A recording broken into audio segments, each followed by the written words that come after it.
കിളിമാനൂരിൽ ദമ്പതികളെ വാഹനമിടിച്ച് കൊലപ്പെടുത്തിയ കേസിലെ പ്രതി വിഷ്ണു മുൻപും മദ്യപിച്ച് വാഹനമോടിച്ച് അപകടമുണ്ടാക്കിയ കേസുകളിലെ പ്രതിയെന്ന് പോലീസ് പറയുന്നു. നാട്ടുകാർ കയ്യേറ്റം ചെയ്യാൻ സാധ്യതയുണ്ടെന്ന വിവരത്തെ തുടർന്നാണ് തെളിവെടുപ്പ് പോലീസ് ഒഴിവാക്കിയത്. കിളിമാനൂരിൽ ദമ്പതികളെ വാഹനമിടിച്ച് കൊലപ്പെടുത്തിയ കേസിലെ പ്രതി വിഷ്ണു മുൻപും മദ്യപിച്ച് വാഹനമോടിച്ച് അപകടമുണ്ടാക്കിയ കേസിലെ പ്രതിയാണെന്ന് പോലീസ്. നാട്ടുകാർ കയ്യേറ്റം ചെയ്യാൻ സാധ്യതയുണ്ടെന്ന വിവരത്തെ തുടർന്നാണ് പ്രതിയുമായി തെളിവെടുപ്പ് പോലീസ് ഒഴിവാക്കിയത്. അപകട സമയം മറ്റാരും വാഹനത്തിലുണ്ടായിരുന്നില്ലെന്ന് പോലീസ് പറയുന്നു. കൊല്ലം സ്വദേശിയും വർക്ക്ഷോപ്പ് ഉടമയുമായ സുഹൃത്തും ഒന്നിച്ച് മദ്യപിച്ച ശേഷമാണ് വിഷ്ണു ഥാർ ജീപ്പുമായി പോയത്.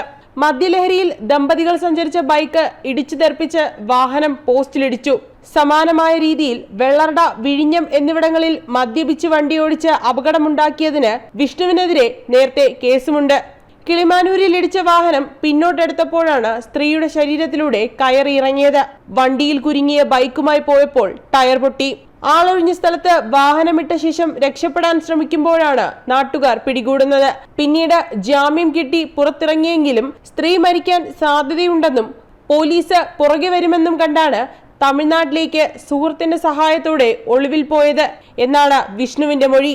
കയ്യിൽ പണമില്ലാതായി പാറശാല ഭാഗത്തേക്ക് വന്നപ്പോഴാണ് പിടിയിലായത്. കിളിമാനൂർ സ്റ്റേഷനിൽ വിഷ്ണുവിനെ ജാമ്യത്തിൽ വിട്ടതിന് പിന്നിലെ രാഷ്ട്രീയ ഇടപെടലും സംശയിക്കുന്നുണ്ട്. വർക്ക്ഷോപ്പ് ജോലിക്കൊപ്പം ക്രിക്കറ്റ് ടീമുകൾക്കായി കളിക്കാനും വിഷ്ണു പോകാറുണ്ട്.